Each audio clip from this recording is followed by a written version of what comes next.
Sabarimala സ്വർണ്ണക്കൊള്ളയിൽ ED. അപേക്ഷ vigilance കോടതി സ്വീകരിച്ചു. കേസിൽ രജിസ്റ്റർ ചെയ്ത എഫ്ഐആറിന്റെ പകർപ്പും മൊഴികളും കൈമാറണമെന്നാവശ്യപ്പെട്ടാണ് ഇ.ഡി. അപേക്ഷ നൽകിയത്. ഡിസംബർ 10-ന് ഇ.ഡിയുടെ അപേക്ഷ പരിഗണിക്കും. ഇ.ഡി. അപേക്ഷ സംസ്ഥാന സർക്കാർ എതിർത്തിരുന്നു. കണ്ണൻ നായർ വിവരങ്ങളുമായുണ്ട്. കണ്ണൻ, കഴിഞ്ഞ ദിവസമാണ് അത് അടുത്ത കോടതിയിൽ ഇതിന് അപേക്ഷ നൽകാമെന്ന് കോടതി തീരുമാനിച്ചത്. എപ്പോഴാണ് ഇ.ഡിയുടെ ഈ നടപടി?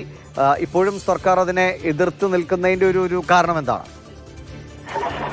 ശബരിമലയിലേക്ക് ഇ.ഡി. വേണ്ട എന്നുള്ള നിലപാട് തന്നെയാണ് സർക്കാരിനുള്ളത്. മുൻ നിലപാട് ഇന്ന് കൊല്ലം വിജിലൻസ് കോടതിയിലും സർക്കാർ ആവർത്തിക്കുകയാണ്. ഇ.ഡി. അന്വേഷണത്തെ സർക്കാർ പൂർണ്ണമായും എതിർത്തും ആ എതിർപ്പ് രേഖാമൂലം അറിയിക്കാൻ സമയം വേണം. അതുകൊണ്ട് തന്നെയാണ് ഈ കേസ് 10-ാം തീയതിയിലേക്ക് മാറ്റിവെക്കാൻ തീരുമാനിച്ചിട്ടുള്ളത്.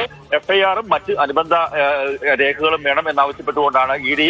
കൊല്ലം നേരത്തെ ഹൈക്കോടതിയെ സമീപിച്ചത്. അതിനുശേഷം ഈ കൊല്ലം വിജിലൻസ് കോടതിയെ സമീപിക്കാൻ ഹൈക്കോടതി നിർദ്ദേശം നൽകുകയായിരുന്നു. അതിന്റെ അടിസ്ഥാനത്തിലാണ് ഇപ്പോൾ ഈ ഒരു അപേക്ഷയുമായി എത്തിയപ്പോൾ സർക്കാരിന്റെ ഒരു എതിർപ്പ് പ്രകടമാക്കിയിരിക്കുന്നത്. 10-ാം തീയതി രേഖാമൂലമുള്ള എതിർപ്പ് കൃത്യമായി തന്നെ കോടതിയെ അറിയിക്കുമെന്ന് പ്രോസിക്യൂഷൻ പറഞ്ഞിട്ടുണ്ട്. അതിന്റെ ഭാഗമായിട്ടാണ് 10-ാം തീയതിയിലേക്ക് ഈ കേസ് മാറ്റിയിരിക്കുന്നത്. എടുത്തു പറയേണ്ടത് മുൻ നിലപാട് സർക്കാർ ആവർത്തിക്കുന്നു. അതായത് ശബരിമലയിലേക്ക് ഇ.ഡി. വരേണ്ടതില്ല എന്നുള്ള നിലപാട് വീണ്ടും വീണ്ടും സർക്കാർ ആവർത്തിക്കുകയാണ്. അതാണ് ഇന്ന് വിജിലൻസ് കോടതിയിൽ നടന്ന ഒരു കാര്യം. രണ്ടാമത്തെ കാര്യം, ഈ തിരുവാഭരണം മുൻ കമ്മീഷണർ കെ.എസ്. ബൈജുവിന്റെ റിമാൻഡ് കാലാവധി അവസാനിക്കുകയായിരുന്നു. അതിന്റെ ഭാഗമായി കെ.എസ്. ബൈജുവിനെ ഇന്ന് കോടതിയിലേക്ക് കൊണ്ടുവന്നു. 14 ദിവസത്തേക്ക് കൂടി ജുഡീഷ്യൽ കസ്റ്റഡി എക്സ്റ്റെൻഡ് ചെയ്തുകൊണ്ടുള്ള ഉത്തരവാണ് ഇപ്പോൾ പുറത്തു വന്നിരിക്കുന്നത്. നേരത്തെ കെ.എസ്. ബൈജുവിന്റെ ജാമ്യാപേക്ഷ കോടതി തള്ളിയിരുന്നു. ഇപ്പോൾ ജാമ്യാപേക്ഷയുമായി ഹൈക്കോടതിയെ സമീപിച്ചിരിക്കുകയാണ് കെ.എസ്. ബൈജു.